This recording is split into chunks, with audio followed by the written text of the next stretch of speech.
नमस्कार। अदम्य एकेडमी के ऑनलाइन प्लेटफॉर्म पर आप सभी का पुनः हार्दिक स्वागत एवं अभिनंदन।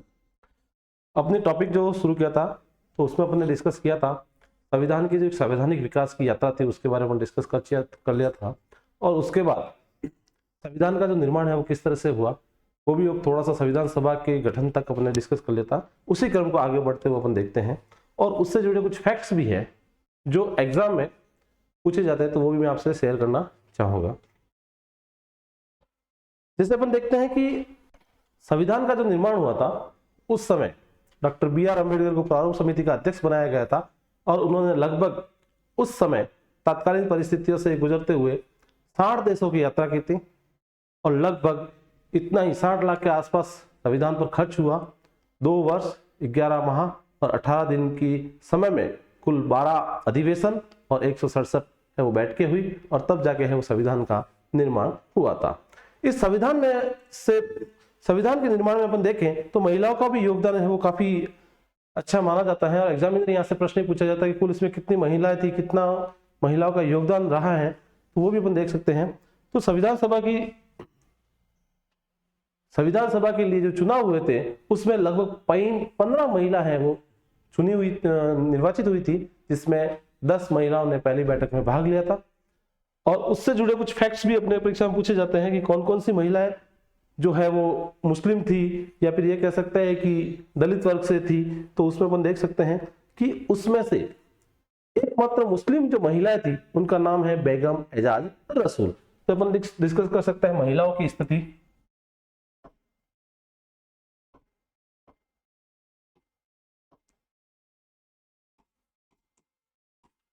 संविधान सभा में।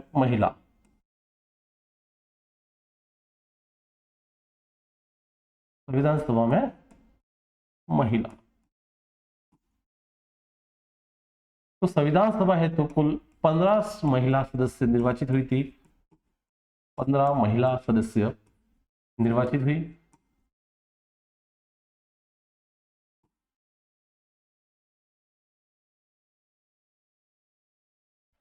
10 महिलाओं ने 10 महिलाओं ने प्रथम बैठक में भाग लिया।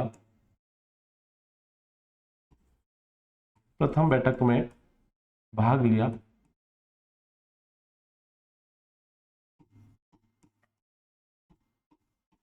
यानी कुल 15 महिला हैं वो संविधान सभा के लिए चुनी गई थी, और जो पहली बैठक हुई थी 9 दिसंबर 1946 को, उसमें 10 महिला हैं उन्होंने भाग लिया था।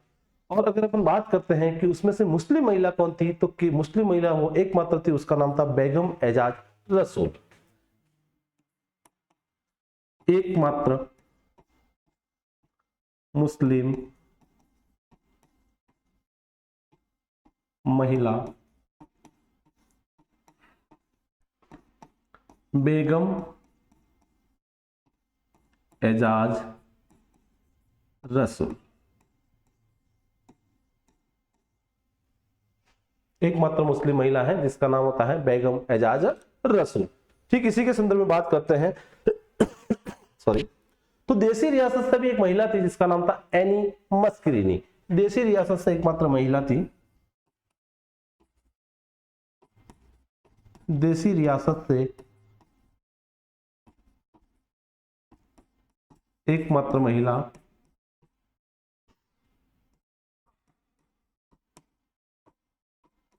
एनी मस्करीनी।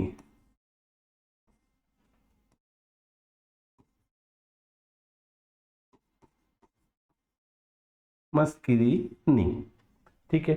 और उसी के संदर्भ में एक और फैक्ट की अपन बात करते हैं, तो दक्षिण से, यानी ये कह सकते हैं कि वो दक्षिण की महिला थी और दलित वर्ग से आ रही थी। तो एकमात्र दलित महिला की अगर कोई बात आती है, कोई जिक्र होता है, तो एकमात्र दलित महिला थी दाक्षायणी दाक्षायणी वेलायुधन। एकमात्र दलित महिला दाक्षायणी वेलायुधन, एकमात्र दलित महिला।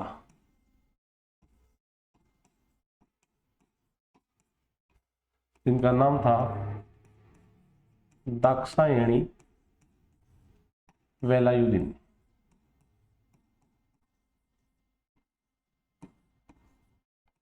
तो इस तरह से महिलाओं के संदर्भ में कुछ फैक्ट है वो परीक्षा में एग्जामिनर के द्वारा पूछे जाते हैं, वो सारी की सारी जानकारी अपने को देखते हैं। इसी के साथ साथ कुछ ऐसे फैक्ट्स भी होते हैं जो संविधान सभा को संविधान के निर्माण के अलावा भी उनको काम सौंपा गया था, तो वो कौन कौन से काम है उसके बारे में भी अपन समझ लेते हैं। तो संविधान सभा को कहा गया था कि संविधान तो लिखना ही लिखना है, लेकिन इससे कुछ जुड़े काम और भी हैं, वो भी आपको करना है। जैसे कि अपने भारत का राष्ट्रीय ध्वज है वो कौन सा होगा, तो राष्ट्रीय ध्वज को बनाने का या उसके प्रति जो भी है वो कामकाज है उनको सौंपा गया था और वो किया गया था। और राष्ट्रीय ध्वज को जो अपनाया गया था वो अपनाया गया था 22 जुलाई 1947 को। तो यहाँ अपन कह सकते हैं फैक्ट के रूप में राष्ट्र ध्वज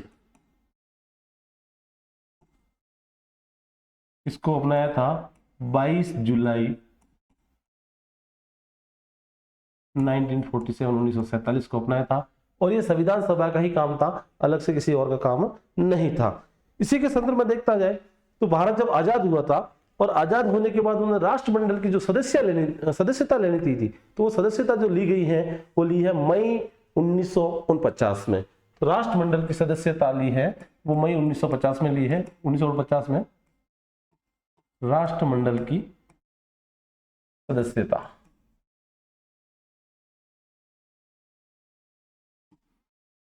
मई 1949 में है, वो भारत को सदस्यता मिली। भारत है वो विश्व का जो राष्ट्रमंडल होता है उसका एक सदस्य माना गया है मई 1949 के संदर्भ में।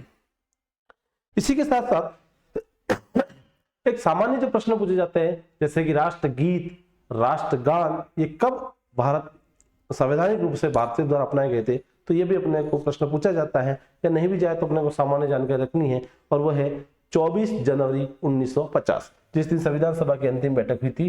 तो 24 जनवरी 1950 को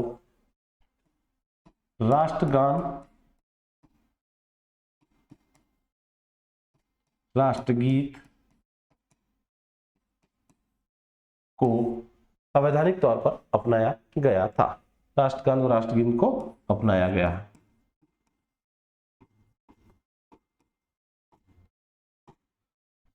ठीक है, संविधान को बनने में कुल समय लगा था वो 2 वर्ष 11 माह और 18 दिन का समय लगा। 2 वर्ष 11 माह और 18 दिन का समय लगा। लगभग 60 देशों की यात्रा की, 60 देशों की यात्रा की, और अनुमानित जो खर्च आया वो 60 लाख का अनुमानित खर्च आया। और इस तरह से अपना संविधान है वो बना। अब संविधान के निर्माण हेतु कुछ समितियों का भी गठन किया गया था। वो समितियां कौन कौन सी थी उस पर भी एक नजर अपन डालते हैं ताकि समझ में जा रहे। तो संविधान की सभा के लिए कुल 8 समितियां हैं वो बनाई गई थी, और उसके अलावा है वो दूसरी समितियां मानी जाती हैं। तो कौन सी समिति थी, आइए देखते हैं इसको लेके। संविधान सभा की प्रमुख समितियों की बात करते हैं अपन।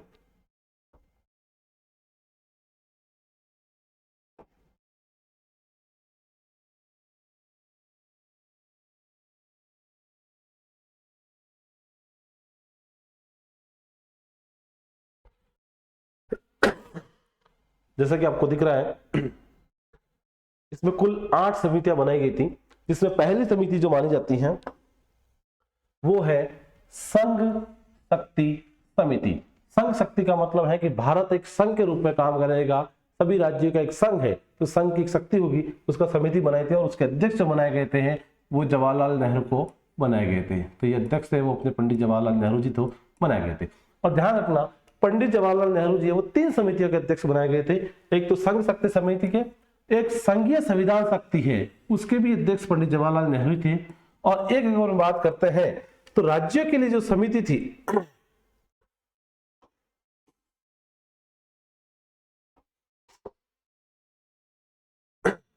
राज्यों के लिए जो समिति बनी थी, राज्य समझौता करने की समिति, उसके संदर्भ में अपन देखते हैं कि राज्यों के लिए जो समिति बनी थी उसमें भी अपने जो अध्यक्ष थे वो पंडित जवाहरलाल नेहरू ही थे। तो इस तरह से 3 समितियों, संघ शक्ति समिति, संघीय संविधान समिति और राज्यों के लिए समिति जो बनी थी, समझौता करने वाली समिति, इन तीनों के जो अध्यक्ष है वो पंडित जवाहरलाल नेहरू बनाए गए थे। सरदार वल्लभ भाई पटेल को प्रांतीय संविधान समिति का अध्यक्ष बनाया गया था। ये ध्यान रखने वाली बात है, परीक्षा में कई बार पूछा जाता है। इस 7वें पॉइंट की हम बात करेंगे राज्यों के लिए समिति, यानी राज्यों से समझौता करने की समिति।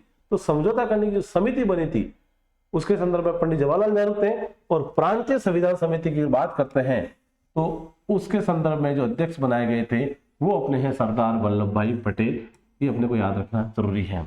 और इस संविधान की जो एक मुख्य समिति थी जिसका नाम है प्रारूप समिति, और प्रारूप समिति के जो अध्यक्ष थे वो है डॉक्टर बी.आर. अम्बेडकर। और इस समिति को ही संविधान बनाने का या मुख्य संविधान लिखने का जो जिम्मा है वो सौंपा गया था, जिसमें 7 मेंबर थे और डॉक्टर बी.आर. अम्बेडकर उसके अध्यक्ष बनाए गए थे।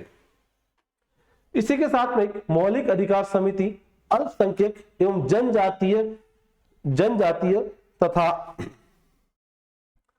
बहिष्कृत क्षेत्रों के लिए सलाहकार समिति बनाई थी, जिसको शॉर्ट में अपन कह सकते हैं एक परामर्शदात्री समिति। परामर्शदात्री समिति कह सकते हैं, परामर्शदात्री समिति। और परामर्शदात्री समिति के जो अध्यक्ष बनाए गए थे वो बनाए गए थे सरदार वल्लभ भाई पटेल साहब को। तो इस तरह से सरदार वल्लभ भाई पटेल भी हैं, वो 2 समितियों के अध्यक्ष हैं, वो माने गए थे या बनाए गए थे। नेक्स्ट, प्रक्रिया नियम समिति, यानी जो भी प्रक्रिया है उस प्रक्रिया को चलाने के लिए जो नियम समिति थी, उस नियम समिति के अध्यक्ष बनाए गए थे डॉक्टर राजेंद्र प्रसाद साहब को। डॉक्टर राजेंद्र प्रसाद साहब को प्रक्रिया नियम समिति के है वो अध्यक्ष बनाया था। और फिर पूरे संविधान की एक संचालन व्यवस्था की बात करते हैं, संचालन समिति की बात करते हैं, तो संचालन समिति के जो अध्यक्ष बनाए थे डॉक्टर राजेंद्र प्रसाद को बनाया गया था। इस तरह से संविधान सभा की मुख्य रूप से 8 समितियां थी।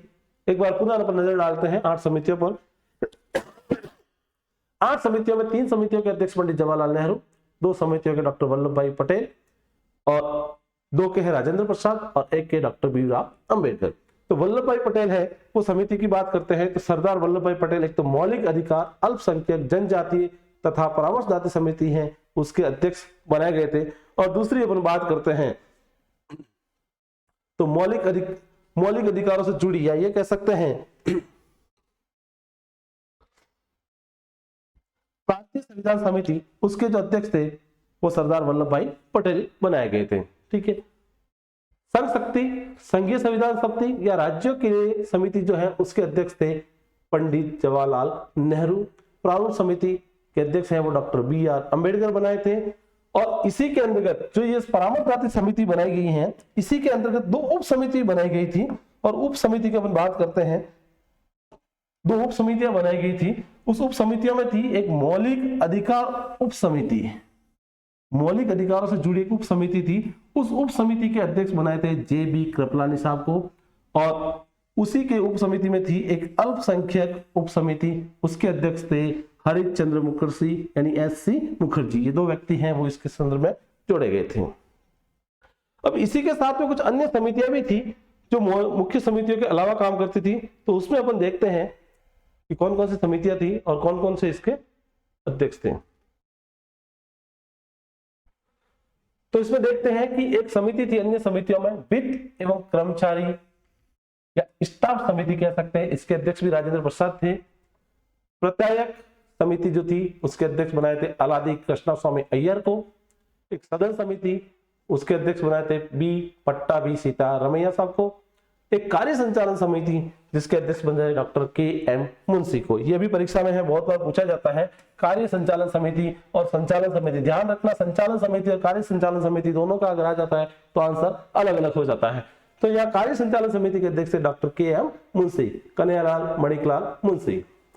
अब एक जो क्वेश्चन बनता है, कई बार एक कंफ्यूजन है और बहुत सी किताबों में भी ऐसा दिया जाता है कि ध्वज समिति के अध्यक्ष कौन है। तो ध्वज समिति में के अध्यक्ष में कहीं जगह है वो कृपलानी साहब का नाम दिया जाता है, हालांकि वो कैसे दिया पता नहीं, लेकिन अगर अपन देखा जाए संवैधानिक स्थिति में तो सही मायने में देखा जाए राष्ट्र ध्वज संबंधित में अध्यक्ष हैं डॉक्टर राजेंद्र प्रसाद साहब।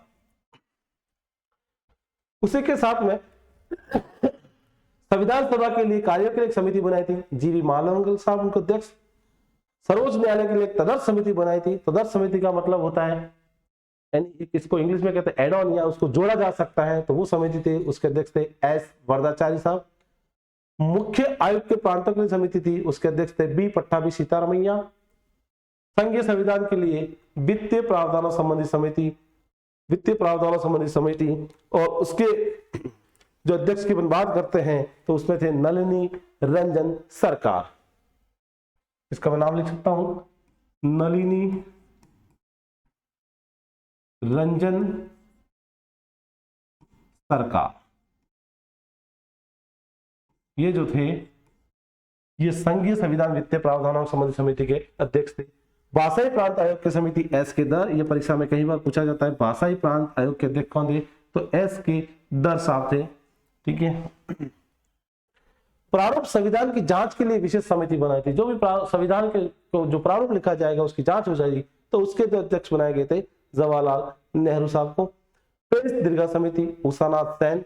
नागरिकता पर तदर्थ समिति बनी थी एस वरदाचारी। हालांकि एस वरदाचारी जो थे वो संविधान सभा के सदस्य नहीं थे, ये दूसरे थे, उनको जोड़ा गया था बाद में। और इस तरह से मुख्य समिति जो कि 8 समितियां मानी जाती हैं, उसके अलावा अन्य समितियां थी जो लगभग 13 के आसपास रहती हैं, उन समितियों के अध्यक्ष हैं वो इस तरह से बनाए गए थे।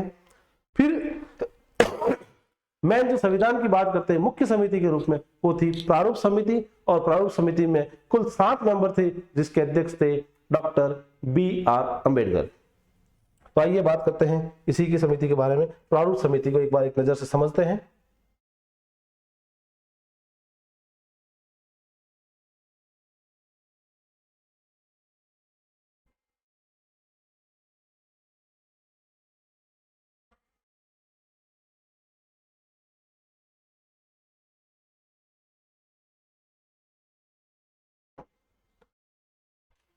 प्रारूप समिति की बात करते हैं तो प्रारूप समिति में अध्यक्ष के तौर पे डॉक्टर BR अम्बेडकर को नियुक्त किया गया था, और कहते हैं कि संविधान है वो लगभग पूरा उन्होंने ही लिखा था। और इस समिति का जो गठन किया जाता है वो 29 अगस्त 1947 को इसका गठन किया गया था। बहुत ही इंपॉर्टेंट जानकारी है कि प्रारूप समिति का गठन कब किया गया था। 29 अगस्त 1947 को गठन किया गया, और इसमें कुल 7 सदस्य थे।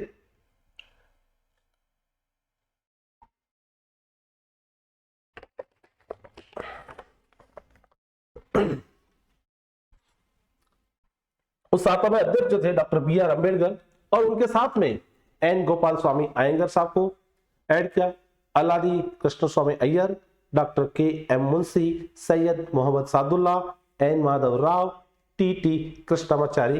ये तो कुल मिला के 7 लोग थे, जिसमें अपने देखते हैं कि N माधव राव जो साहब थे उनका स्वास्थ्य है वो ठीक नहीं रहता था, तो उन्होंने स्वास्थ्य के कारणों का हवाला देते हुए इस समिति से त्याग पत्र दे दिया था, और फिर उसके स्थान पर BL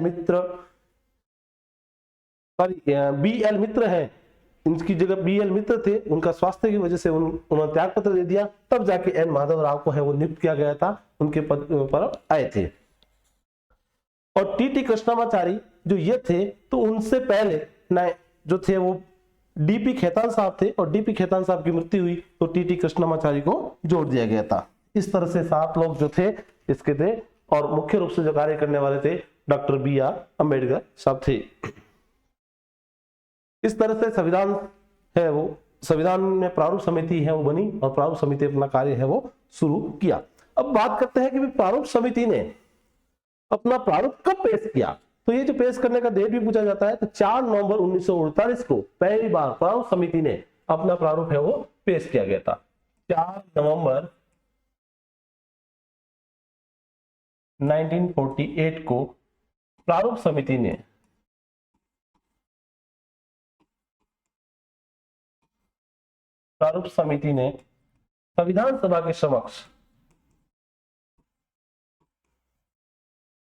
संविधान सभा के समक्ष प्रारूप को पेश किया।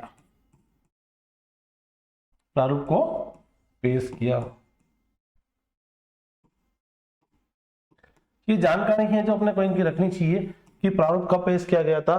तो 4 नवंबर 1948 को है वो प्रारूप पेश किया गया था, और इस प्रारूप के आधार पर उसमें और इसी दिन कह सकते हैं कि प्रारूप है वो पढ़ा गया था। और फिर 2 वर्ष 11 माह 18 दिन बाद 26 नवंबर 1949 को अपना भारत का संविधान है वो बनकर तैयार हुआ, जिस पर 284 लोगों ने हस्ताक्षर किए और ये भारत की जनता द्वारा आत्मार्पित, अधिनियमित और आत्मप्रेरित किया गया है।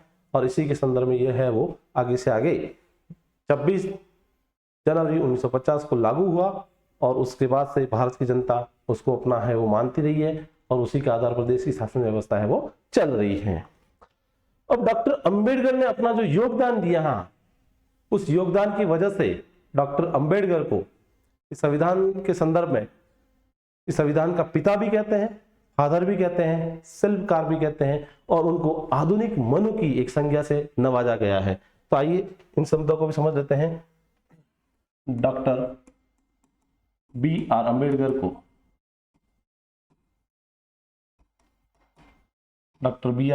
को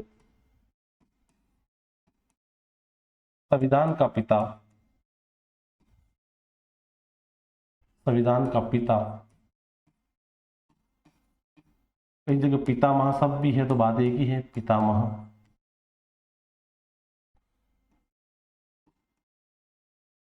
आधुनिक मनु शिल्पकार, संविधान का पिता, आधुनिक मनु शिल्पकार आदि इनकी जो है वो संज्ञा दी गई है, क्योंकि इन्होंने है वो संविधान बनाने में अपना महत्वपूर्ण योग दिया, अपना काफी समय दिया। इसकी वजह से इनको आधुनिक मनु की संज्ञा दी है, संविधान का पिता कहते हैं और शिल्पकार के रूप में भी इनको नवाजा गया है। अब ये जो संविधान पूरा बनाने के बाद भी डॉक्टर B.R. अम्बेडकर ने बनाने के बाद भी ये बात कही कि इतनी मेहनत करने की अपने को जरूरत नहीं थी, अपन 1935 के अधिनियम से भी देश की शासन व्यवस्था को चला सकते थे। तो इस तरह से कह सकते हैं कि सबसे अधिक अगर आलोचनाएं की है तो आलोचना में सबसे पहले नाम आता है वो B.R. अम्बेडकर का भी आता है। आलोचना करने में सबसे पहले नाम आता है वो किसका आता है? B.R. अम्बेडकर का साथ। और उन्होंने कहा था कि 1935 की व्यवस्था से देश चलाया जा सकता था।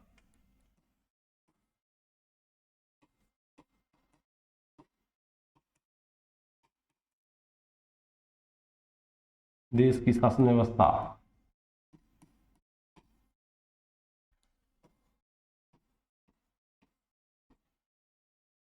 संचालित की जा सकती थी।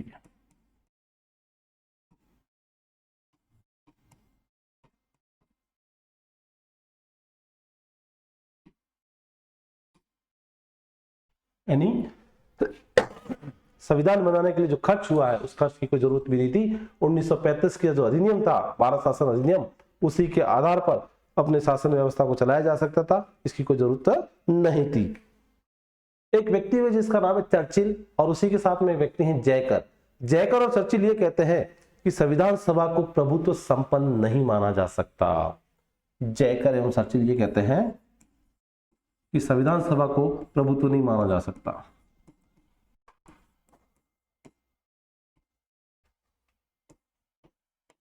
संविधान सभा को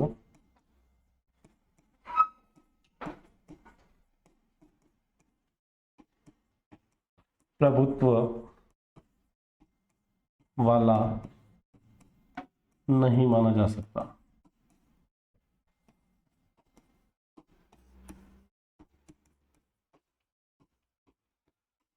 चर्चिल और जयकर का यह मानना था कि संविधान सभा को प्रभुत्व वाला नहीं माना जा सकता, क्योंकि इन्होंने पूरे देश की जो शासन व्यवस्था से जो प्रतिनिधि लेने थे उसके तर्ज पर नहीं लिया, क्योंकि इलेक्शन है वो केवल और केवल 296 स्थानों पर ही हुए। बाकी 93 देशी रियासत थे, उन देशी रियासतों में जो प्रतिनिधि थे वो मनोनयन के आधार पर थे, मनोनीत किए गए थे। तो इसका मतलब संविधान सभा में पूरे देश के जो प्रतिनिधित्व होना चाहिए था वो सारे के सारे लोग इसमें नहीं थे। इस तरह से इसने उन्होंने कहा कि संविधान सभा को प्रभुत्व वाला नहीं माना जा सकता है। ये मानना कहीं की अपनी भूल होगी, अतिशयोक्ति होगी। और उसी के संदर्भ में भारत के एक बहुत ही जाने माने व्यक्ति जिसका नाम है जयप्रकाश नारायण, जिसको जेपी नारायण के नाम से भी जाना जा सकता है, जेपी नारायण, उन्होंने भी यही बात की कि पूर्ण प्रभुत्व संपन्न नहीं है ये संस्था, ये बनाई है, ये अंग्रेजों की एक विचारधारा पर आधारित है, तो उन्होंने भी यही कहा कि ये एक प्रतिनिधि संस्था नहीं है। क्या कहा? यह एक प्रतिनिधि संस्था नहीं है, यह एक प्रतिनिधि संस्था नहीं है,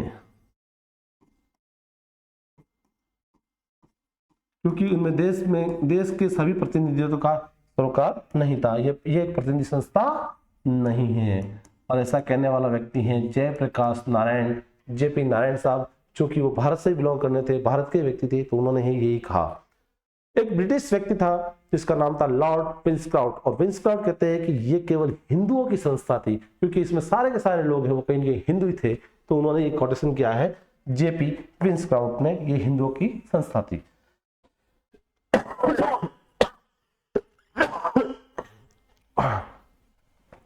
लॉर्ड विंसक्राउट,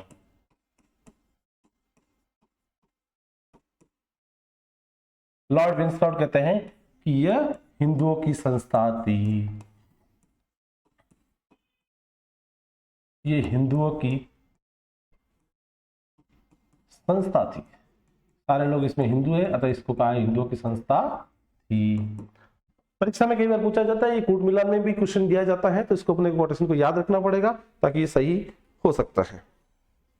इसी के संदर्भ में एक ब्रिटिश व्यक्ति था जिसका नाम था जेनिंग्स, और जेनिंग्स ने कहा है कि वकीलों का प्रभुत्व है, क्योंकि इसमें सारे लोग वकील थे, तो जेनिंग्स महोदय कहते हैं ये वकीलों का प्रभुत्व है। जेनिंग्स कहते हैं वकीलों का प्रभुत्व है, वकीलों का प्रभुत्व है, जिसको वकीलों का स्वर्ग भी कह सकते हैं, कि इसमें संविधान सभा में जितने भी जो लोग हैं उनकी अगर शिक्षा व्यवस्था की बात करें तो सबने वकालत कर रखा है, बैरिस्टर की डिग्रियां धारण कर रखी हैं, तो ये वकीलों का प्रभुत्व है, वकीलों का स्वर्ग भी है। चर्चिल महोदय एक जगह ये बात और कहते हैं कि ये बड़े लोगों के समुदायों का एक ग्रुप था, उससे ज्यादा कुछ भी नहीं है। सारे के सारे जो बड़े लोग थे, सब्रांत परिवार से लोग थे, उन्हीं का ये ग्रुप था। तो चर्चिल महोदय कहते हैं ये बड़े लोगों का समूह है, बड़े समुदाय का समूह है। इस तरह से लोगों ने इसके बारे में अलग अलग है वो कमेंट्स किए, मत दिए, विचार दिए, और ये परीक्षा में अपने को पूछा जाता है, तो इन चीजों को अपने को देखना है। अब आगे अपन बात करते हैं कि जो भारत का संविधान जिस दिन बनकर तैयार हुआ उस दिन उसकी क्या स्थिति थी, तो उसके संदर्भ में अपन बात करते हैं कि जिस दिन भारत का संविधान बनकर तैयार हुआ, यानी 26 नवंबर 1949 की बात करते हैं। 26 नवंबर 1949 को भारत का संविधान जो बनकर तैयार हुआ था, उस दिन भारत की क्या स्थिति थी उसके संदर्भ में अपन बात करते हैं। तो उस दिन 8 अनुसूचियां थी,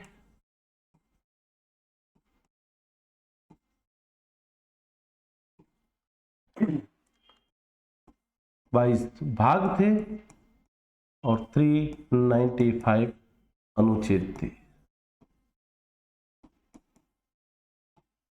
यानी ज्यादा कुछ चेंजेस की बात करोगे तो अपने कुछ भी नहीं है। जिस समय भारत का संविधान जो बना था उस समय भी यही स्थिति थी और ऐसा ही है वो चल रहा था। और उसके बाद अगर हम बात करते हैं कि संविधान बनने के बाद इसमें कोई परिवर्तन हुआ, तो वर्तमान की स्थितियों के देखते हैं तो यहाँ पर 12 अनुसूचियां हैं,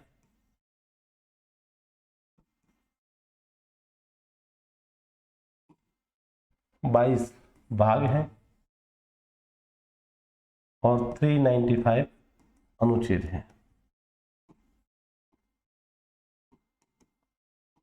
ये उस दिन की बात है और ये वर्तमान की बात है। यानी इसमें जो बदलाव हुआ है वो कहीं कहीं अपन देखें तो अनुसूचियों के संदर्भ में ही हुआ है। हालांकि अनुच्छेदों में बहुत जगह बदलाव हुआ है, उनको जोड़े गए हैं, लेकिन भारत की जो संविधान की व्यवस्था है वो इस तरह से रखी गई है कि इसमें अनुच्छेद है वो उसी स्थान पर उसको एड ऑन किया जाता है। यानी उसकी संख्या क्रम है वो 395 ही रह रही है, उससे आगे नहीं बढ़ रही है। संवैधानिक संशोधन के द्वारा इसमें उसी भाग में किसी भी चीज को जोड़ा जा सकता है या किसी भी भाग को है वो हटाया जा सकता है, लेकिन किसी भाग को पूर्ण रूप से समाप्त नहीं किया जा सकता है, उसको विलोपित किया जरूर जा सकता है। विलोपित का मतलब है कि वो संख्या बल वहीं पर रहेगी, वो एक तरह से निष्क्रिय हो जाएगा, लेकिन उसको पूर्ण रूप से हटाया नहीं जा सकता है। इस तरह से अपना जो संविधान है वो पूर्ण रूपेण हुआ। अब आगे अपन देखते हैं कि अपने भारत के संविधान की क्या क्या विशेषता है, किस रूप में यह अभी वर्तमान में है, तो उसकी विशेषताओं को लेकर बात करते हैं। भारतीय संविधान की विशेषताएं,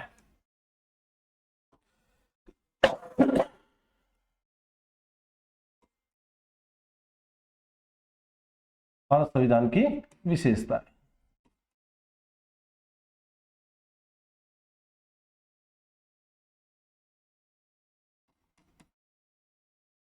अभी विशेषताओं पर एक नजर डालते हैं कि भारतीय संविधान की क्या क्या विशेषता है। तो देखा गया है कि भारत का संविधान विश्व का सबसे बड़ा लिखित दस्तावेज माना जा सकता है। यानी भारत का संविधान एक ऐसा संविधान है जिसके बराबर विश्व का कोई भी संविधान नहीं है। सबसे बड़ा लिखित संविधान है, विश्व का सबसे बड़ा लिखित संविधान, विश्व का सबसे बड़ा लिखित संविधान है, लिखित संविधान। और ये प्रश्न कई बार है वो पूछा जाता है कि सबसे बड़ा लिखित संविधान कहाँ का है या किस देश का है। ध्यान रखना है अपने भारत का संविधान है, विश्व का सबसे बड़ा एवं लिखित संविधान के रूप में जाना जाता है। पहले ही मैंने डिस्कस कर चुका है कि संविधान दो तरह के होते हैं, एक तो लिखित होता है, अलिखित होता है। तो लिखित संविधान है वो भारत का है। और अगर इससे भी पहले बात करें कि लिखित संविधान सबसे पहले कहाँ आया था, तो लिखित संविधान सर्वप्रथम आया था अमेरिका में। और अलिखित संविधान की बात करते हैं तो उसका उदाहरण है ब्रिटेन। अलिखित की बात की जाती है कहीं पे तो वो है अपना ब्रिटेन। ये इसकी विशेषता है। दूसरी विशेषताओं की बात करते हैं कि भारत का संविधान इतना कठोर है, इतना कठोर है कि इसको नष्ट भी नहीं किया जा सकता है, या ये कह सकते हैं कि इतना नरम है, इतना नरम है कि इसको चाहे जैसा मोड़ भी जा सकता है। यानी भारत के संविधान में दोनों का मिला जुला रूप है, मिले जुले स्वरूप से बोला जाता है। यानी बहुत ही कठोर भी है तो बहुत ही लचीला भी है, कठोर व लचीले का रूप है। अब कठोर व लचीला कैसे हैं,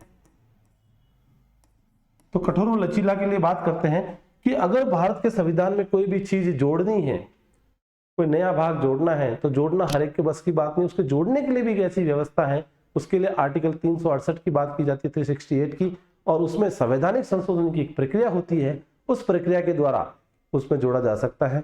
और अगर किसी भाग को हटाना भी है तो उसी की प्रक्रिया के द्वारा हटाया जा सकता है। लेकिन उसमें राज्यों की भी भूमिका होती है और राज्यों का भी उसमें बहुमत होना बहुत ही जरूरी है। इन सभी स्थितियों से देखा जाए तो बहुत ही कॉम्प्लिकेटेड माना जाता है, और कभी कभी कोई चीज इतनी ईजी हो जाती है कि आसानी से उसमें जुड़ जाती है, हटाई जा सकती है। इसलिए कहा जा सकता है कि कठोर है एवं लचीला भी है। आर्टिकल 368 के बारे में डिस्कस, अपने टॉपिक आएगा तब उसके बारे में डिस्कस करेंगे। नेक्स्ट, भारत का संविधान के बारे में कहावत है कि भारत का संविधान एक उधार का थैला है। इसको कहा जाता है कि उधार का थैला है। और अम्बेडकर ने भी, साहब ने भी ये कहा है कि भारत का संविधान है वो विभिन्न देशों से कहीं न कहीं कार्य प्रणाली से हमने पढ़ा है, समझा, और उसे हमने लिया है, अपनाया है।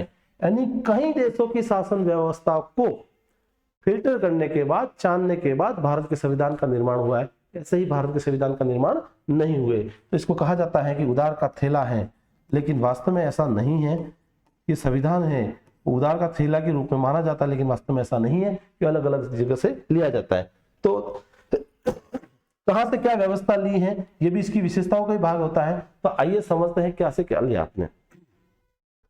तो सबसे पहले अपन ने बात की थी कि संविधान के विकास में, जो संवैधानिक विकास के इतिहास की बात की थी, वो सारी की सारी ब्रिटेन से प्रभावित है और ब्रिटेन की व्यवस्था ली है। तो भारतीय संविधान पर अधिक से अधिक किसी का प्रभाव पड़ा है, किसी देश का प्रभाव पड़ा है, तो वो है ब्रिटेन का। और ब्रिटेन की व्यवस्थाओं से अपना संविधान है वो ग्रसित है, उसी संदर्भ में माना जाता है। उससे पहले एक अपने यहाँ पर जो अधिनियम बने थे, उस अधिनियमों की श्रृंखला में अपन देखते हैं तो अधिनियम, अंतिम अधिनियम जिस माना जाता है वो माना जाता है 1935 का भारत शासन अधिनियम। 1935 का भारत शासन अधिनियम। और इस भारत शासन अधिनियम से अपने संविधान में बहुत सारी चीज है वो एज इट इज ली गई है। यानी इसका भी प्रत्यक्ष रूप से कई बार प्रभाव पड़ा है। तो इससे अपने क्या क्या ली है वो अपन को देखते हैं, समझते हैं। तो पहली कोई चीज अपने ली है तो 1935 के अधिनियम से ली है, वो क्या ली है, तो एक चीज ली है संघीय तंत्र। क्या लिया अपना, संघीय तंत्र। संघीय तंत्र कह सकते हैं, व्यवस्था कह सकते हैं, संघीय व्यवस्था है वो 1935 से ली है। अब क्या होती है संघीय व्यवस्था, जिस तरह से अपन एक चाता की बात करते हैं कि चाता को एक ही डंडी से खोला जा सकता, बंद किया जा सकता, लेकिन उससे अलग नहीं किया जा सकता है, वैसा का वैसा भारत का ही भाग है। भारत के सारे राज्य उस छाता रूपी चरसना से भारत के साथ जुड़े हुए हैं और भारत के साथ भी रह सकते हैं, चाह कर भी भारत से अलग नहीं हो सकते हैं और कोई भी भाग भारत से एकदम से जुड़ भी नहीं सकता है। इसी व्यवस्था को कहा गया है संघीय व्यवस्था, संघीय तंत्र। ठीक है, फिर अपन देखते हैं गवर्नर का कार्यकाल।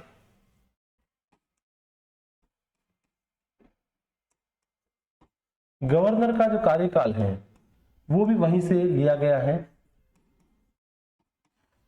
ये भी 1935 की व्यवस्थाओं से अपने एज इट इज लिया गया है कि गवर्नर का कार्यकाल नहीं, कार्यालय है, सॉरी, गवर्नर का कार्यालय। ये गवर्नर का जो कार्यालय है वो भी 1935 की व्यवस्था से ली गई है। यानी आज भी अपन देखते हैं तो राष्ट्रपति भवन वहीं दिल्ली के राइसिल हिल पर स्टेशन पर ही बना हुआ है, जब पहले सदियों पूर्व जब अंग्रेजों ने, ब्रिटिश लोगों ने बनाया होगा, वहां का वहां व्यवस्था है। और आज भी राष्ट्रपति के लिए वही शाही सवारी, वही शाही अंदाज, वही शाही व्यवस्था है वो बनी हुई है। तो कहीं ना कहीं गवर्नर का कार्यकाल है वो वहीं से प्रभावित है, उन्हीं विचारों से अपने यहाँ पर लिया हुआ है। नेक्स्ट बात करते हैं न्यायपालिका। न्यायपालिका है वो भारत को जो दी गई है या भारत द्वारा ली गई है 1935 से ली गई है न्यायपालिका व्यवस्था।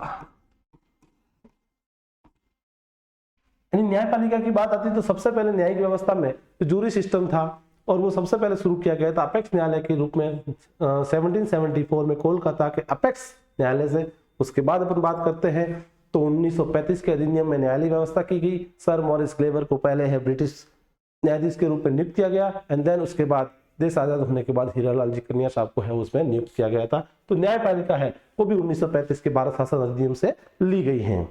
इसके साथ ही अपन देखते हैं एक लोक सेवा आयोग जो आज भी है, वो कई राज्यों में और केंद्रीय में यूपीएससी या पीएससी के रूप में जानी जाती है, वो लोक सेवा आयोग की व्यवस्था है, वो भी 1935 की देन है। लोक सेवा आयोग, लोक सेवा आयोग की बात की जो चर्चा की बात करते हैं तो ये 1833 के अधिनियम में जब लॉर्ड मैकाले की विधि सचिव के रूप में नियुक्ति हो जाती है, वहीं से इसकी चर्चा शुरू हो जाती है। 1853 की बात करते हैं, उस पर परीक्षा प्रणाली का आयोजन किया जाता है और 1919 के अधिनियम में कहीं न कहीं इसकी चर्चा की जाती है कि ऐसा कमीशन या ऐसा एक आयोग होना चाहिए। उसी की अनुशंसा पर 1923 में एक आयोग आता है जिसका नाम होता है ली आयोग, और ली आयोग की अनुशंसा के आधार पर 1926 में एक केंद्रीय आयोग का गठन किया गया था और देश आजाद होने के बाद भी इस व्यवस्था को लिया गया। वर्तमान में भी केंद्र और राज्यों के बीच में ये व्यवस्था है वो संचालित है। नेक्स्ट, आपातकालीन उपबंध। आपातकालीन उपबंध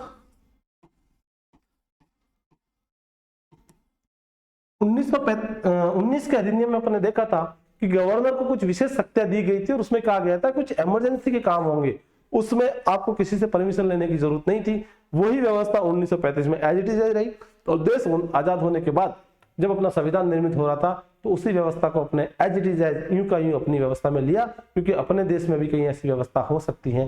जैसे कि आज की बात करते हैं तो आर्टिकल 123 के संदर्भ में राष्ट्रपति द्वारा अध्यादेश जारी करना, या ये कह सकते हैं कि कोई इमरजेंसी हो जाता है जिसमें राष्ट्रपति की शक्तियों का वर्णन किया जाता है 352, 356 और 360 के संदर्भ में, तो वो सारे के सारे इमरजेंसी के रूप में माने जाते हैं। इस तरह से 1935 में ये सारी व्यवस्था ली गई थी। नेक्स्ट अपन बात करते हैं कि ब्रिटेन के संविधान से भी अपने बहुत सारी चीज लिए, तो ब्रिटेन से अपने क्या क्या लिए। नेक्स्ट बात करते हैं ब्रिटेन के संविधान। तो ब्रिटेन से अपने क्या क्या लिया, आइए देखते हैं, एक दृष्टि डालते हैं इस पर कि ब्रिटेन में अपने क्या लिया। तो ब्रिटेन से अपने बहुत सारी चीज ली है और ब्रिटेन में एक राजनीतिक व्यक्ति हुआ था जिसका नाम था डाइसी, और डाइसी ने कहा था कि सबसे अच्छा शासन होता है वो होता है विधि का शासन, यानी कानून का शासन, नियमों का शासन। तो ये जो विधि के शासन की बात की जाती है वो ब्रिटेन की ही है। विधि का शासन, विधि का शासन। और ये विधि की शासन की संकल्पना देने वाला व्यक्ति था, उसका नाम था डायसी, डायसी उन्होंने दी थी। भारत की आज की जो संसदीय व्यवस्था अगर अपन देखते हैं तो संसदीय व्यवस्था कहीं की ब्रिटेन से प्रभावित है, तो संसदीय शासन भी वहीं से लिया हुआ है। तो अपन कह सकते हैं संसदीय शासन, इसमें संसद के 2 सदन होते हैं, एक उच्च सदन माना जाता है, एक निम्न सदन माना जाता है। उच्च सदन की बात करते हैं तो राज्यसभा है, निम्न सदन की बात करते हैं तो लोकसभा है। ये 2 द्विसदनात्मक व्यवस्था की अपन बात कर रहे हैं, तो वो भी कहीं न कहीं है वो ब्रिटेन के संविधान से ही ली गई है। फिर अपने यहाँ पर एक व्यवस्था है विधायी प्रक्रिया, यानी कानून की प्रक्रिया। कानून बनाने की प्रक्रिया होती है, उस प्रक्रिया के तहत ही सारा काम होता है। तो विधायी प्रक्रिया भी ब्रिटेन की देन होती है। तो अपन बात कर सकते हैं विधायी प्रक्रिया की। तो जो विधायी प्रक्रिया है वो भी ब्रिटेन से ली गई है। ये विधायी प्रक्रिया, कोई भी विधेयक है वो सदन के दोनों सदनों में रखा जाता है, बहस होती है, एक सदन से पारित होने के बाद दूसरे सदन में जाता है और वहां पर भी वो पारित हो जाता है। तो फिर दोनों ओर से पारित होकर राष्ट्रपति के पास जाता है और राष्ट्रपति द्वारा है वो साइन होते, तब जाके वो कोई कानून का रूप लेता है, अन्यथा वो कानून का रूप नहीं ले सकता है। भारत का नागरिक है, जो प्रत्येक नागरिक है वो भारतीय नागरिक है, न कि किसी स्टेट का नागरिक होता है। तो उसको अपन कह सकते हैं एकल नागरिकता। और एकल नागरिकता की कहानी वो भी ब्रिटेन की कहानी है, वहां पर भी एकल नागरिक व्यवस्था, अपने यहाँ पर भी एकल नागरिक थे। तो एकल नागरिकता है वो ब्रिटेन से ली गई व्यवस्था है। अमेरिका जैसे देशों में दोहरी नागरिकता चलती है। राज्यों के संदर्भ में, प्रांतों के संदर्भ में वो वहां का व्यक्ति माना जाएगा और देश के संदर्भ में उसको वहां का माना जाएगा।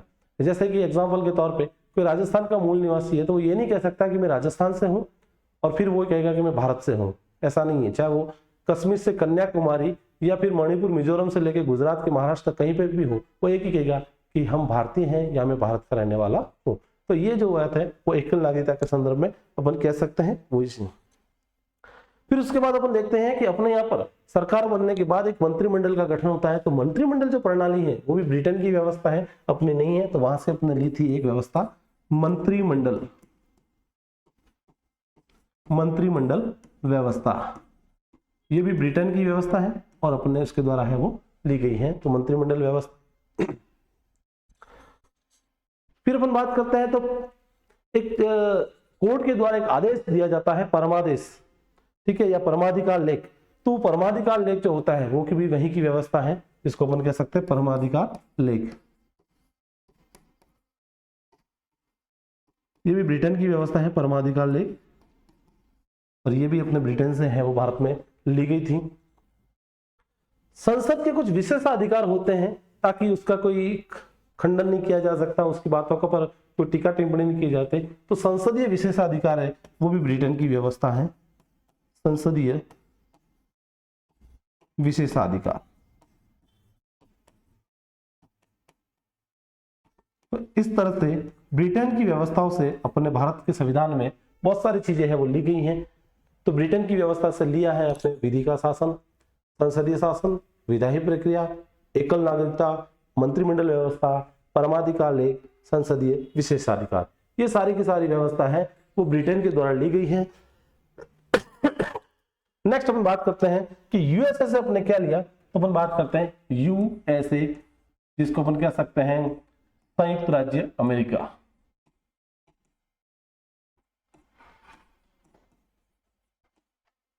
संयुक्त राज्य अमेरिका। और अपने संविधान में संयुक्त राज्य अमेरिका से भी बहुत सारी चीजें ली गई हैं। तो अपन एक नजर डालते हैं कि क्या क्या व्यवस्था ली गई है। तो अपने संविधान में शुरुआती तौर पर अपन देखते हैं प्रस्तावना। तो जो प्रस्तावना है वो कहीं न कहीं संयुक्त राज्य अमेरिका से अपन ने ली गई है, प्रस्तावना।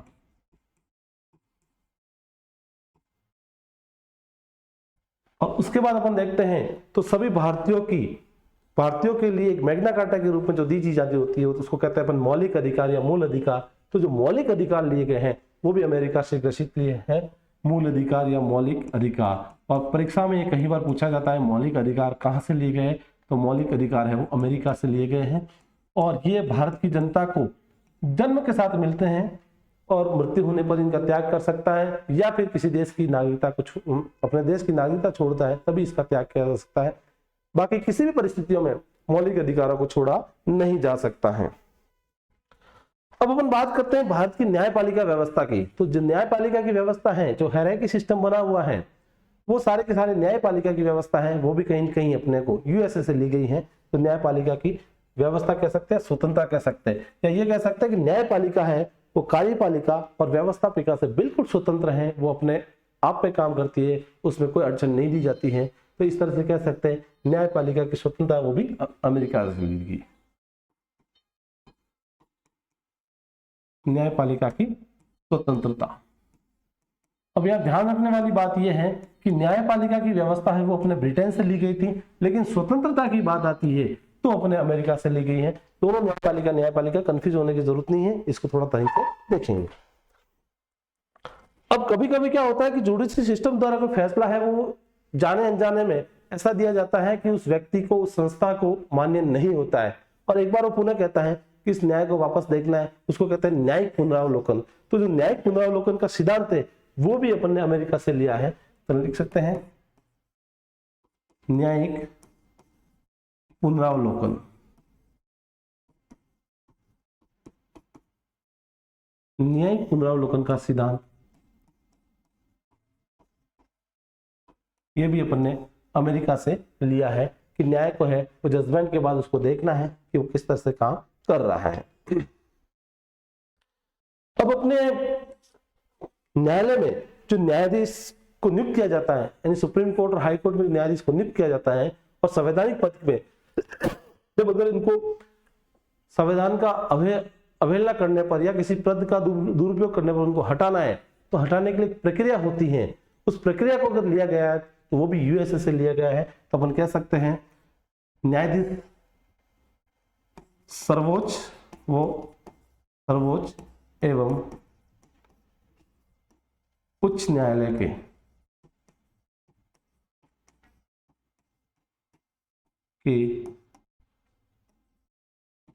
न्यायाधीश को हटाने की प्रक्रिया,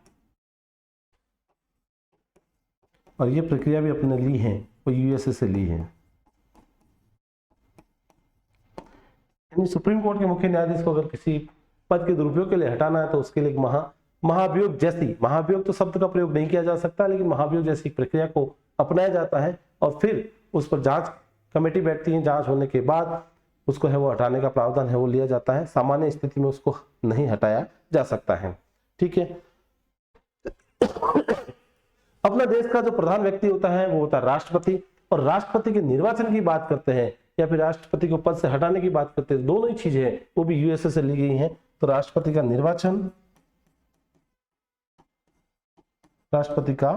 निर्वाचन और एक आता है अपना महाभियोग की प्रक्रिया। ये प्रक्रिया भी यूएसए से ली गई है। तो परीक्षा में पूछे जाने वाले सवाल हैं कि प्रस्तावना, मौलिक अधिकार, न्यायपालिका की स्वतंत्रता, न्यायिक पुनरावलोकन का सिद्धांत, या सर्वोच्च उच्च न्यायालय के न्यायाधीश को हटाने की प्रक्रिया, राष्ट्रपति का निर्वाचन या महाभियोग की प्रक्रिया कहां से ली गई है। तो ये सारी की सारी ली गई अपने यूएसए या कह सकते हैं संयुक्त राज्य अमेरिका से ली गई है, और इस तरह अपने देश में एक संविधान का है वो निर्माण हुआ है।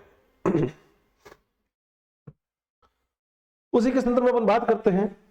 तो आगे अपन ने जो देश में लिया गया है यूएसए के बाद अपन ने लिया आयरलैंड का संविधान। आयरलैंड एक बहुत ही छोटा देश है, और आयरलैंड से अपन ने बहुत सारी चीजें ली हैं। तो आयरलैंड से क्या क्या लिए, तो आयरलैंड से जो लिया गया है वो है नीति निदेशक तत्व, डायरेक्टिव प्रिंसिपल, राज्य के नीति निदेशक तत्व, नीति निदेशक तत्व। और परीक्षा में कई बार ये एग्जाम में परीक्षा में पूछा जाने वाला सवाल है कि राज्य के नीति निदेशक तत्व, डायरेक्टिव प्रिंसिपल कहां से लिए गए हैं। तो सिंपली बात है आयरलैंड से लिए गए हैं, ये अपने को एकदम से याद रखना जरूरी है। फिर हम बात करते हैं कि राष्ट्रपति का जो निर्वाचन है वो तो अपन अमेरिका से लिया है, लेकिन निर्वाचन के जो मंडल होता है वो राष्ट्रपति का निर्वाचन मंडल वो आयरलैंड से लिया गया है। राष्ट्रपति का निर्वाचन मंडल, अब निर्वाचन मंडल में कौन कौन होते हैं, तो लोकसभा, राज्यसभा, ठीक है, लोकसभा और राज्यसभा के सदस्य और उसके साथ ही राज्यों के सदस्य भी दिया जाता है। तो राष्ट्रपति का निर्वाचन मंडल, उसको इसमें शामिल किया जाता है। निर्वाचन मंडल जो लिया गया है वो लिया गया है आयरलैंड से। ठीक है, फिर अपन बात करते हैं कि राज्यसभा जो अपने यहाँ पर होती है और राज्यसभा के सदस्यों का जो नामांकन की प्रक्रिया होती है, उस नामांकन की प्रक्रिया का भी जिक्र है वो आयरलैंड से है। तो राज्यसभा के सदस्यों का नामांकन, राज्यसभा के सदस्यों का नामांकन किस तरह से होता है, किस वो सारी की सारी प्रक्रिया है वो अपने आयरलैंड से ली गई है। इस तरह से आयरलैंड से लिया गया है। और साथ ही अपन बात करते हैं तो इस बार बार एक शब्द आता है संघीय व्यवस्था, संघीय व्यवस्था। तो संघीय व्यवस्था की बात करते हैं तो वो लिया गया है कनाडा से। तो हम बात करते हैं कनाडा, और कनाडा से अपने लिए है संघीय व्यवस्था, संघीय व्यवस्था, या इसको इस रूप में भी कह सकते हैं कि सशक्त केंद्र के साथ संघीय व्यवस्था। इसको ऐसा भी कह सकते हैं सशक्त केंद्र के साथ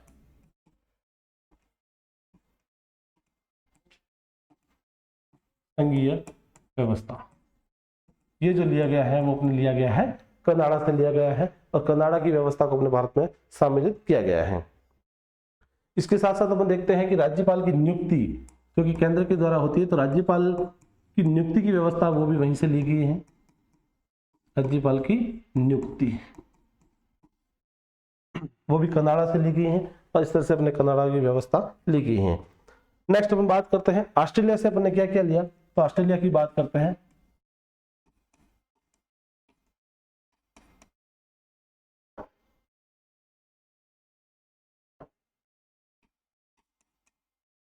ऑस्ट्रेलिया से लिया गया है, एक तो ली गई है समवर्ती सूची,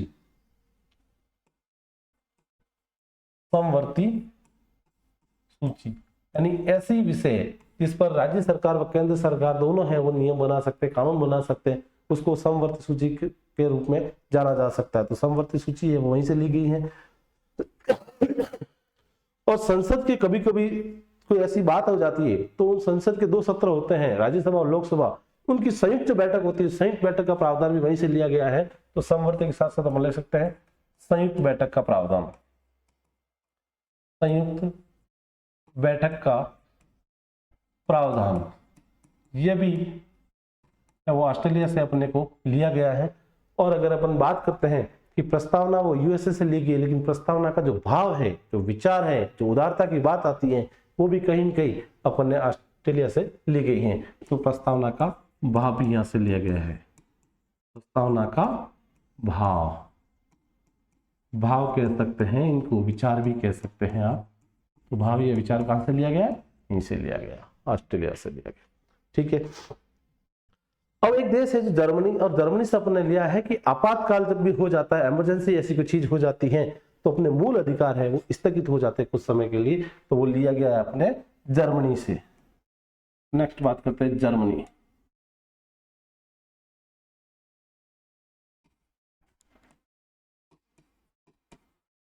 आपातकालीन व्यवस्था में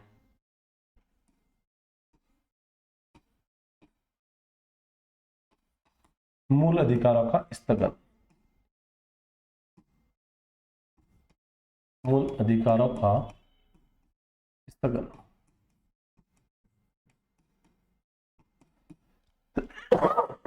ये जर्मनी से अपने लिया गया है।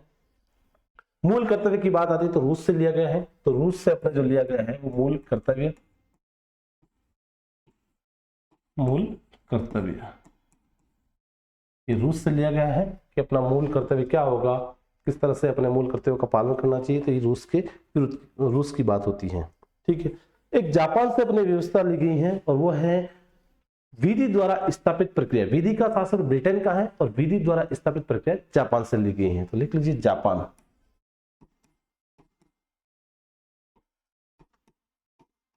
विधि द्वारा स्थापित प्रक्रिया ये जापान से ली गई है, और जापान में एक ऐसी व्यवस्था है कि विधि द्वारा स्थापित प्रक्रिया ली गई है। फिर हम बात करते हैं फ्रांस। तो फ्रांस में है वो बंधुता का भाव की बात की गई है। गुणात्मक समानता, स्वतंत्रता और बंधुता का जो भाव विचार लिया है वो फ्रांस से लिया गया। तो फ्रांस से अपने लिया गया है समानता एवं बंधुता का भाव, ये अपन ने लिया गया है फ्रांस से लिया गया है। और फिर हम बात करते हैं लास्ट में संविधान के संशोधन की प्रक्रिया ली गई, वो है दक्षिणी अफ्रीका से। दक्षिणी अफ्रीका यहां से लिए हैं संविधान संशोधन की प्रक्रिया, संविधान संशोधन की प्रक्रिया। तो इस तरह से भारत के संविधान में अलग अलग देशों की लगभग अपन बात करते हैं तो 10 देशों की व्यवस्था है वो अपने को ली गई है। सबसे पहले अपने जो संविधान के अंदर बात जो देखा है वो ली गई है, तो ली है 1935 के अधिनियम की व्यवस्था ली है,